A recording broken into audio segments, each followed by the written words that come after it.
Shalom Bapak Ibu yang terkasih dalam Tuhan.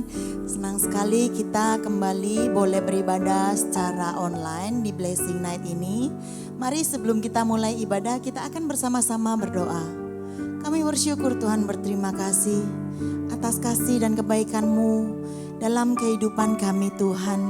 Bukan karena kebaikan kami, bukan karena kekuatan kami Tuhan, tapi karena semua anugerah-Mu Tuhan kami boleh hidup sampai dengan hari ini. Terima kasih Yesus, kami gantungkan harapan kami Tuhan kepadamu. Sumber kehidupan kami, sumber pengharapan, sumber segalanya dalam kehidupan kami. Terima kasih Bapa, kami berdoa dan mengucap syukur. Kami serahkan ibadah kami di dalam nama-Mu. Mari semua yang percaya katakan amin. Amin.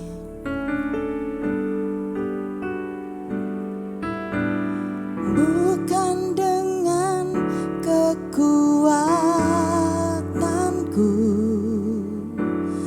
ku dapat jalani hidupku, tanpa Tuhan yang di sampingku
kita sembah Dia.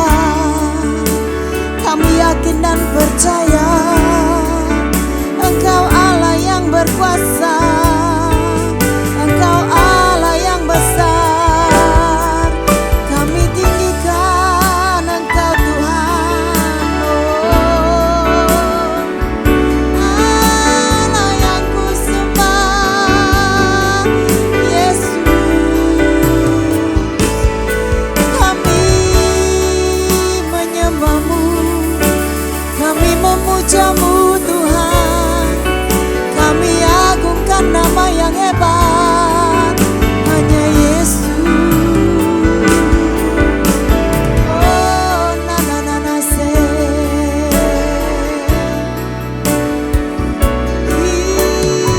Ra ra ra se. Haleluya. Yesus Tuhan. Kami mengangkat tangan kami Tuhan.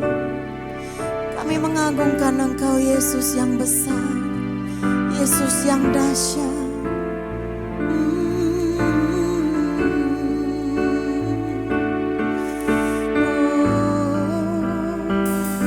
Aku punya Tuhan yang besar, yang telah berjanji dan sanggup menggenapi. Imanku bersepakat, percaya kuasa-Nya. Ku terima sekarang kemenangan dari-Mu. Mari kita pujikan. Ku hidup karena percaya, Kau yang berjanji setia. Pengharapanku selalu ada di dalam-Mu.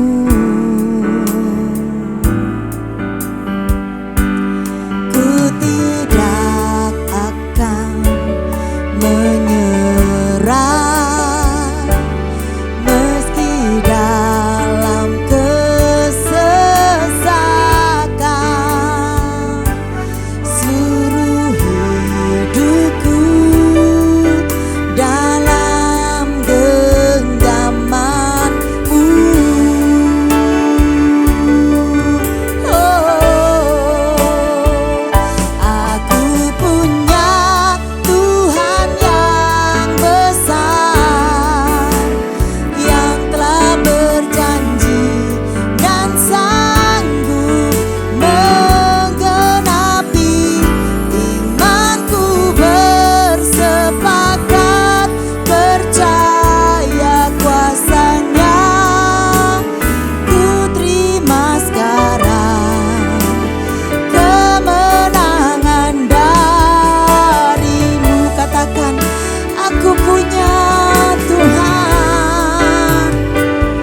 ya Tuhan. Kami terima kemenangan itu dari-Mu. Mari semua yang percaya katakan amin. Shalom, kita telah memuji dan memuliakan nama Tuhan. Sebelum kita memberikan persembahan, ada beberapa pengumuman.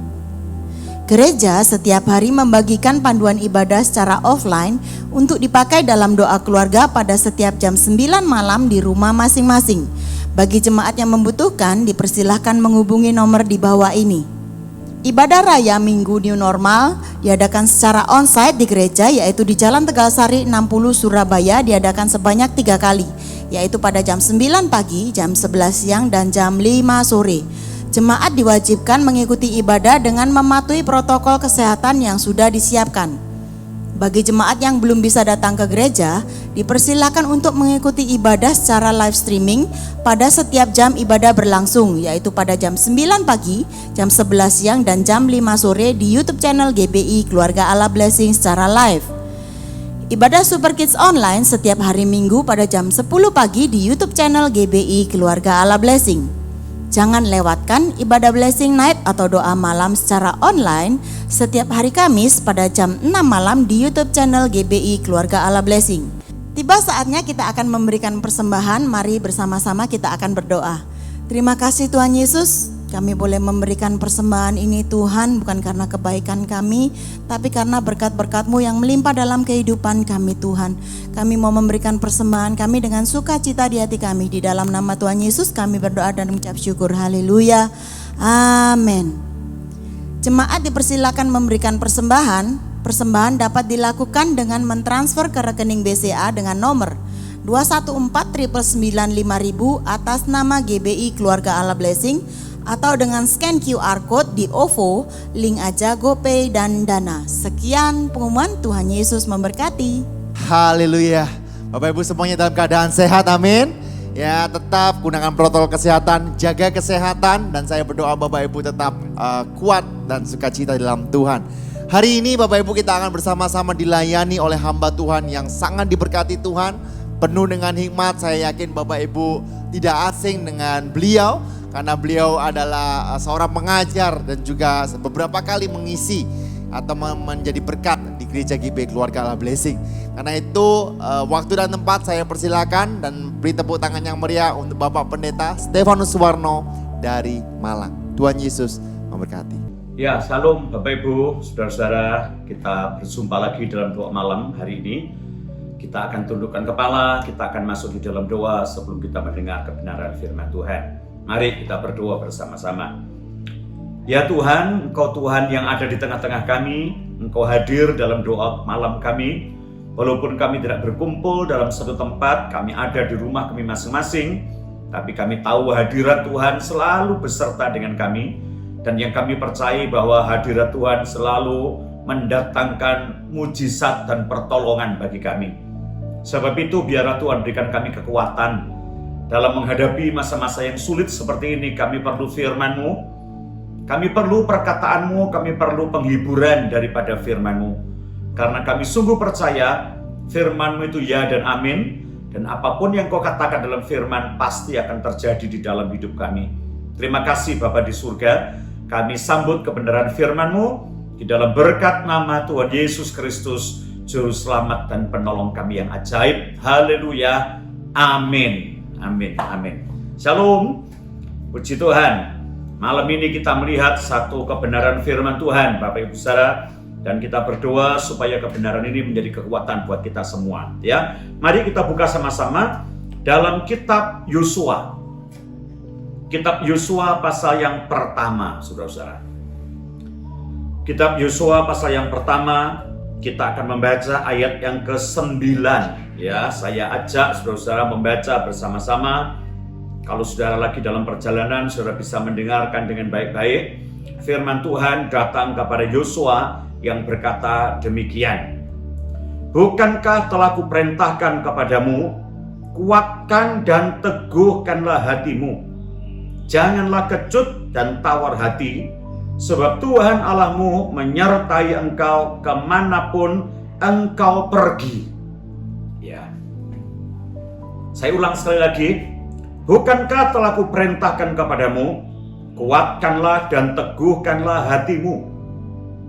Janganlah kecut dan tawar hati, sebab Tuhan Allahmu menyertai engkau kemanapun engkau pergi. Puji Tuhan. Bapak Ibu yang dikasihi Tuhan, kalau sampai Tuhan berbicara, bukankah telah kuperintahkan kepadamu, itu berarti Tuhan sudah berbicara beberapa kali kepada Yosua. Ya, dan saat ini saya berkata kepada saudara, kejadian ayat ini sampai kepada telinga Yosua kira-kira pada tahun pertama setelah meninggalnya Musa. Setelah Musa meninggal, berarti orang Israel sudah berjalan tahun yang ke-41, ya, hampir memasuki tanah perjanjian, hampir memasuki janji Tuhan yang dijanjikan kepada mereka.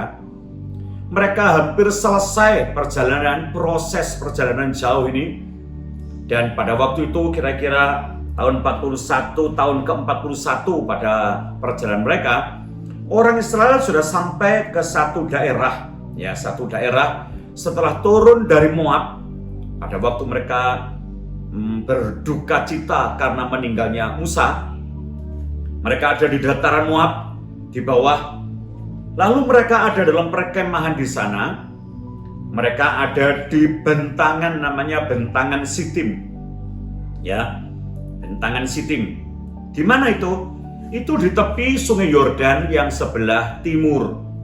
Ya, Alkitab berkata, bukankah telah kuperintahkan kepadamu, kuatkan dan teguhkanlah hatimu. Apa yang dialami Yosua? Yosua pada waktu itu sangat-sangat menjadi khawatir. Yosua menjadi lemah. Yosua tidak menjadi kuat lagi. Kenapa? Yang pertama, baru ditinggal oleh Musa pemimpinnya. Yang kedua, kalau kita melihat firman ini, bukankah telah kuperintahkan kepadamu, ini Tuhan berbicara sampai 3 kali. Coba kita lihat ayat yang ke-6.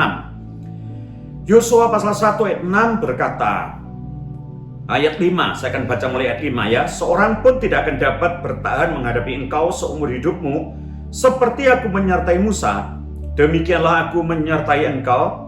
Aku tidak akan membiarkan engkau dan tidak akan meninggalkan engkau. Ayat 6, kuatkan dan teguhkanlah hatimu, sebab engkaulah yang akan memimpin bangsa ini memiliki negeri yang kujanjikan dengan bersumpah kepada nenek moyang mereka untuk diberikan kepada mereka. Ayat 7, hanya kuatkan dan teguhkanlah hatimu dengan sungguh-sungguh, bertindaklah hati-hati sesuai dengan seluruh hukum yang telah kuperintahkan kepadamu oleh hambaku Musa. Janganlah menyimpang ke kanan atau ke kiri, supaya engkau beruntung kemanapun engkau pergi. Ya, jadi ayat yang ke-9 ini berkata, kuatkanlah hatimu. Ini sudah perkataan yang ketiga. Yang pertama ayat 6, kuatkan dan teguhkanlah hatimu. Ayat yang ke-7, hanya kuatkan dan teguhkanlah hatimu dengan sungguh-sungguh. Ayat 9, bukankah telah kuperintahkan kepada kamu, kuatkan dan teguhkanlah hatimu. Ya, saya sekali lagi berkata, kenapa Tuhan berbicara kepada Yosua sampai dengan 3 kali kuatkanlah hatimu? Pasti Tuhan melihat, pasti Tuhan merasakan bahwa Yosua sudah ada dalam satu titik jenuh dalam menghadapi perjalanan yang cukup lama, cukup jauh, penuh dengan perjuangan, ya, penuh dengan rintangan.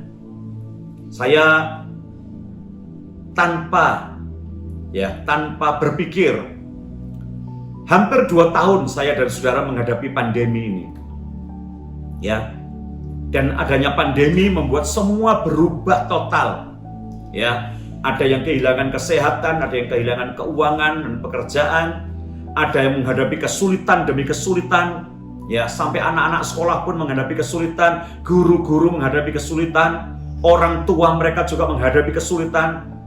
Dan tidak terasa, kalau saya berkata hari ini tidak terasa dalam tanda petik, sudah hampir 2 tahun ini membuat saya dan saudara sidang jemaat mungkin sudah mulai jenuh, mulai tidak tahan, mulai tawar hati, ya, mulai tidak punya kekuatan, Mulai kita tidak punya pengharapan lagi. Kenapa? Karena terlalu lama penderitaan ini. Ya. Dan saya katakan kepada saudara, ini juga yang dihadapi oleh Yosua. Ya. Di samping itu Bapak Ibu Saudara, sudah perjalanannya terlalu lama, pemimpinnya sudah tidak ada menurut Yosua karena Musa sudah meninggal. Ya. Seniornya Yosua sudah tidak ada. Yosua harus bertanggung jawab untuk membawa jemaat ini masuk ke tanah perjanjian yang dijanjikan oleh Tuhan. Dan ternyata pada waktu itu, saudara-saudara, mereka sampai di sebuah tempat, ya, namanya tepi Sungai Yordan. Dan ini kira-kira tahun 1406 sebelum Masehi. Apa yang dihadapi oleh Yosua pada waktu itu? Yosua menghadapi sebuah kenyataan. Di depannya dia ada sebuah halangan yang paling besar untuk mencapai Sungai Yordan.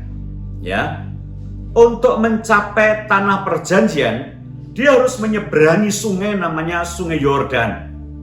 Dan Bapak Ibu Saudara, Sungai Yordan di sini adalah Sungai Yordan yang letaknya sudah di antara laut Galilea atau Danau Galilea.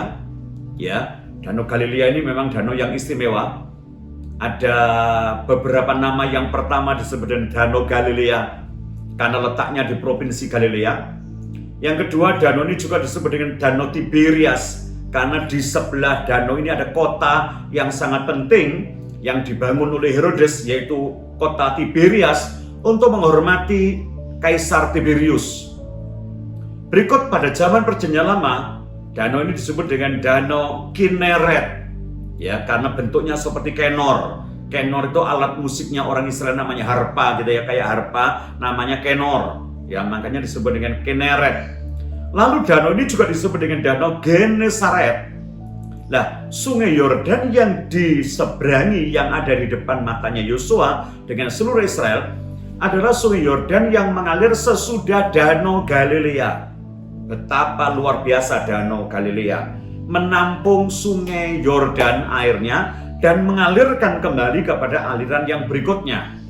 Bapak Ibu, kalau kita tahu betapa besarnya Sungai Yordan ini disebut dengan Sungai Yordan karena sungai ini bersumber airnya dari daerah Dan, dari daerah utara. Ya, ada satu kota namanya Dan atau satu daerah namanya Dan yang menjadi perbatasan antara Israel, ya, dengan tetangganya daerah Sidon pada waktu itu. Sebab itu Israel selalu disebut dengan daerah dari Dan sampai Beerseba. Dari daerah Dan, ya, di pegunungan Hermon ada satu sumber air namanya Ayana. Dan sumber air Ayana ini bersatu dengan satu sumber lain yang berikutnya, yaitu aliran Hasbani. Jadi ada Sungai Ayana, ada Sungai Hasbani. Lalu Bapak Ibu Saudara, ada juga sungai lagi yang ketiga namanya Sungai Baneas. Nah, ketiga sungai ini menjadi satu sungai besar namanya Yordan. Yordan artinya mengalir dari Dan, jatuh dari Dan, ya, karena terlalu tingginya namanya Gunung Hermon sampai menuju kepada sebuah danau yang ada di bawah 200 meter di bawah permukaan laut namanya Galilea. Nah, dari Danau Galilea ini mengalirlah sungai ini juga terus ke selatan namanya Sungai Yordan. Lalu ditambah lagi dengan Sungai Yarmuk di tengah-tengahnya. Lalu tambah lagi gabungan sungai namanya Sarka. Jadi jadilah sungai yang besar, yang cukup lebar, cukup deras dalam bentangan yang cukup. Ya, karena apa? Danau Galilea 200 meter di bawah permukaan laut. Laut Mati 400 meter di bawah permukaan laut. Jadi dengan ketinggian 200 meter, ini air sepertinya satu aliran yang deras. Ya. Dan Yosua ini berkata dalam hatinya, kalau mau hendak nyebrang, mereka tidak akan sampai tanah perjanjian. Tapi kalau menyeberang, sungai ini sangat sulit untuk diseberangi. Karena apa? Di samping lebar, itu sungai cukup deras, Bapak Ibu Saudara. Ya, jadi Israel bersama dengan Yosua dihadapkan kepada satu perkara. Persoalan yang paling berat ini adalah sungai Yordan, ya, tidak dapat lagi diseberangi dengan sebuah strategi. Kalau orang perang kan ada strateginya. Kalau perang begini. Kali nyebrang sungai itu belum ada strateginya pada zaman itu. Ya, di depan mata ada sungai Yordan, tapi jauh setelah sungai Yordan ada tanah perjanjian, ada berkat yang melambai-lambai, ada janji Tuhan yang akan segera tergenapkan. Tapi bagaimanapun juga, sepanjang mata memandang kepada perjanjian yang Tuhan janjikan, di depan ada sebuah halangan, dan halangan ini yang paling besar, sekali lagi namanya sungai Yordan. Bapak Ibu yang dikasihi Tuhan, mungkin malam ini saudara sudah merasa sangat jenuh, ya, menjadi tawar hati. Kenapa? Peperangan demi peperangan, perjuangan demi perjuangan menghadapi masa pandemi ini sepertinya sudah berkepanjangan, sudah tidak lagi ada harapan mungkin buat Bapak Ibu. Ditambah mungkin malam ini engkau mengalami masalah yang besar lagi, dalam kesulitan yang amat lagi.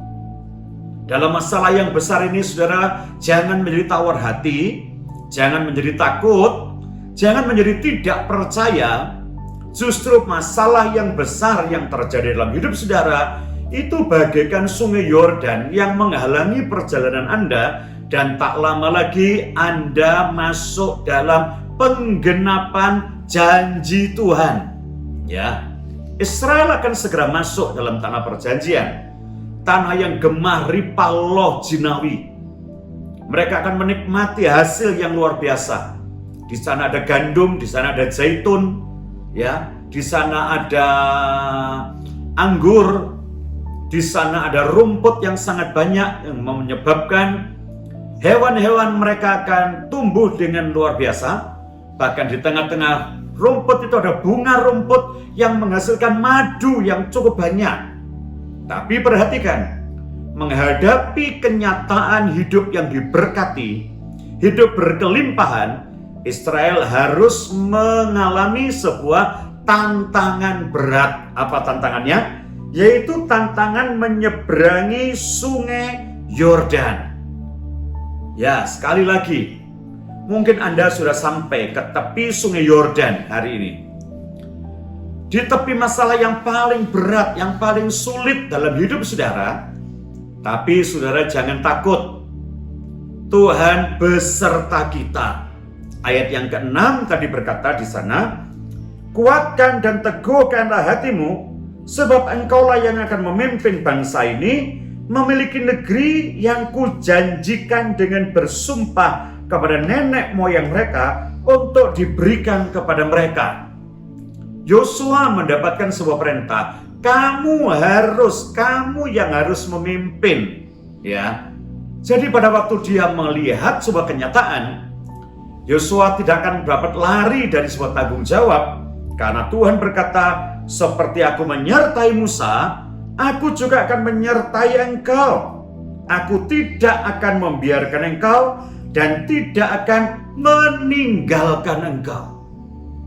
Bapak Ibu, Immanuel, Tuhan beserta kita, masih terjadi sampai sekarang. Percayalah, penyertaan Tuhan masih ada buat kita semua. Amin. Dan ternyata saudara-saudara, dalam penyertaan Tuhan yang luar biasa ini, Yosua menjadi kuat dengan firman. Yosua menjadi kuat dengan perkataan Tuhan. Dia menjadi yakin lagi bahwa Tuhan menyertai dia. Sebab itu dia kerahkan rakyat, dia kerahkan Israel. Coba kita melihatnya pada Yosua pasal yang ketiga, ayat yang ke-14, ya. Yosua pada pasal yang ketiga, ayat yang ke-14. Di sini ada penyertaan Tuhan yang nyata dalam hidup mereka. Saya baca mulai 14. Ketika bangsa itu berangkat dari tempat perkemahan mereka untuk menyeberangi sungai Yordan. Ya, untuk menyeberangi sungai Yordan. para imam pengangkat tabut perjanjian itu berjalan di depan bangsa itu. Segera sesudah para pengangkut tabut itu sampai ke sungai Yordan, dan para imam mengangkat tabut itu mencelupkan kakinya ke dalam air di tepi sungai itu. Sungai Yordan itu sebak sampai meluap sepanjang tepinya selama musim menuai. Maka berhentilah air itu mengalir. Air yang turun dari hulu melonjak menjadi bendungan jauh sekali di dekat Adam, kota yang terletak di sebelah Sarfan, sedang air yang turun ke laut Araba, ya, yakni laut asin atau laut mati, terputus sama sekali. Lalu menyeberanglah bangsa itu di tentangan Yeriko. Sampai kapan? Ayat 17 berkata, tetapi para imam pengangkut tabut perjanjian itu tetap berdiri di tanah yang kering di tengah-tengah sungai Yordan, sedang seluruh bangsa Israel menyeberang ke tanah yang kering sampai seluruh bangsa itu selesai menyeberangi sungai Yordan. Puji Tuhan. Saya tetap sampaikan kepada saudara dengan semangat, Tuhan beserta kita dan penyertaannya selalu mendatangkan pertolongan bagi kita. Ya, kenapa mereka ditolong Tuhan menyeberangi sungai Yordan? Karena memang saudara-saudara, menyeberangi sungai Yordan ini adalah satu keharusan. Tanpa menyeberangi sungai Yordan, tanpa melewati masalah yang besar, tanpa melewati satu persoalan yang paling besar, mereka tidak akan masuk dalam tanah perjanjian Tuhan. Ya, jadi sungai Yordan ini menjadi satu pembatas, menjadi masalah yang terakhir, masalah yang paling besar dalam perjalanan Israel. Kalau mereka diawali dengan masalah besar, harus menyeberangi air, yaitu Laut Merah, Laut Kulsum, Laut Teberal, ada 3 nama. Sekarang pada masa diproses dalam perjalanan, 40 tahun lamanya. Sekarang sudah waktunya tahun berikutnya, 41, tahun ke-41, ya tahun 1406 sebelum Masehi, mereka waktunya menyeberang lagi dengan penyeberangan yang kedua, penyeberangan masuk ke tanah perjanjian. Saya tetap berharap, saudara dan saya, ayo kita tetap teguhkan hatimu. Yakinlah akan penyertaan Tuhan di masa-masa pandemi seperti ini. Tuhan tidak pernah meninggalkan kita. Janjinya ya dan amin. Dia menyertai kita. Dia tidak akan pernah meninggalkan kita. Dan bagaimana Israel mendapatkan pertolongan? Israel diatur oleh firman Tuhan. Lalu mereka berani maju dengan keyakinan Tuhan beserta kita.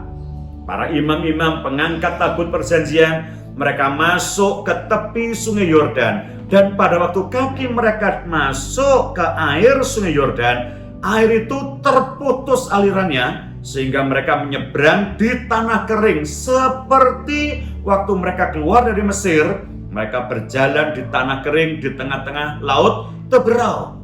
Bapak Ibu Saudara, sehingga dengan demikian orang Israel yang tadinya hanya mendengar berita dari generasi yang sebelumnya, sekarang mereka melihat sebuah kenyataan bahwa catatan Alkitab, catatan firman Tuhan, pengalaman yang lalu belum juga hilang kalau mereka percaya kepada Tuhan. Generasi yang pertama yang habis di padang gurun, kecuali Yosua dan Kaleb. Bagaimana Yosua bisa berkata mereka menyeberangi laut Teberau? Mungkin mereka tidak percaya bagaimana bisa diseberanginya. Tapi sekarang lewat mujizat ini, orang Israel mau tidak mau menjadi percaya. Mereka menjadi orang yang mengalami mujizat, bukan mendengar. Mereka bukan yang mempelajari mujizat, tapi mereka adalah orang-orang yang berjalan dalam mujizat. Bapak Ibu, saudara-saudara, hari ini apa yang kau alami? Sebesar apa penderitaanmu? Sebesar apa perjuanganmu mencapai sebuah janji Tuhan? Ingatlah, tanah perjanjian sudah kelihatan. Sebentar lagi kita masuk dalam satu masa diberkati Tuhan dengan limpah. Masa gereja panen raya, banyak jiwa dimenangkan. Sekalipun hari-hari ini kita masih ada di seberang mungkin ya. Kita masih ada dalam satu masalah yang berkepanjangan dengan adanya COVID-19. Ya, belum menentu. Kadang-kadang kita online, kadang-kadang kita offline, ya. Kadang-kadang kita onsite, kadang-kadang kita harus seperti ini lagi. Saya tetap berkata, kuatkanlah, teguhkanlah hatimu. Jangan bimbang, jangan ragu. Tuhan menyertai kita. Dan bagaimana mereka menyeberang? Mereka menyeberang berjalan sementara imam-imam yang mengangkut tabut perjanjian, mereka tetap berdiri sampai bangsa itu selesai menyeberang.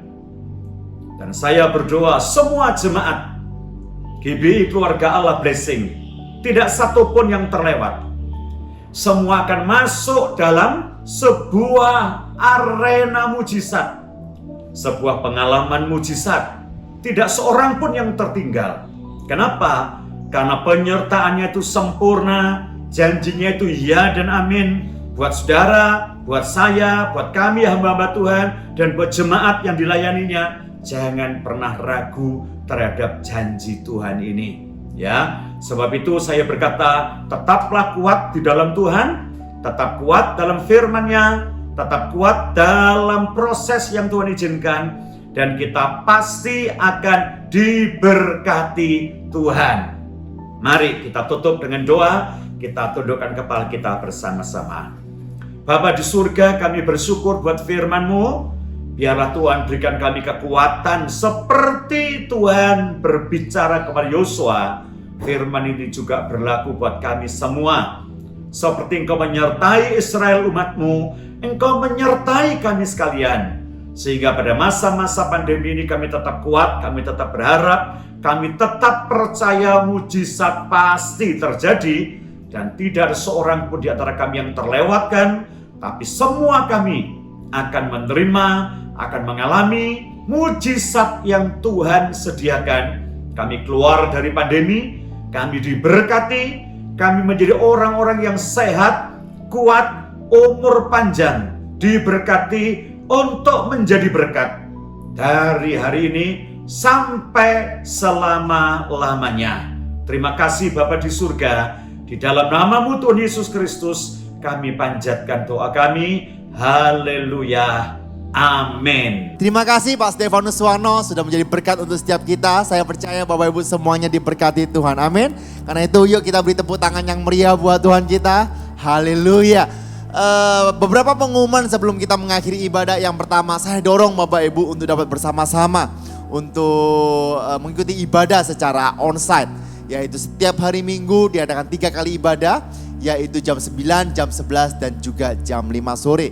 Dan Bapak Ibu yang menghadiri diwajibkan untuk mengikuti protokol kesehatan yang sudah disiapkan. Dan juga gereja disiapkan dengan air purifier sehingga Bapak Ibu dapat bisa lebih nyaman lagi untuk beribadah.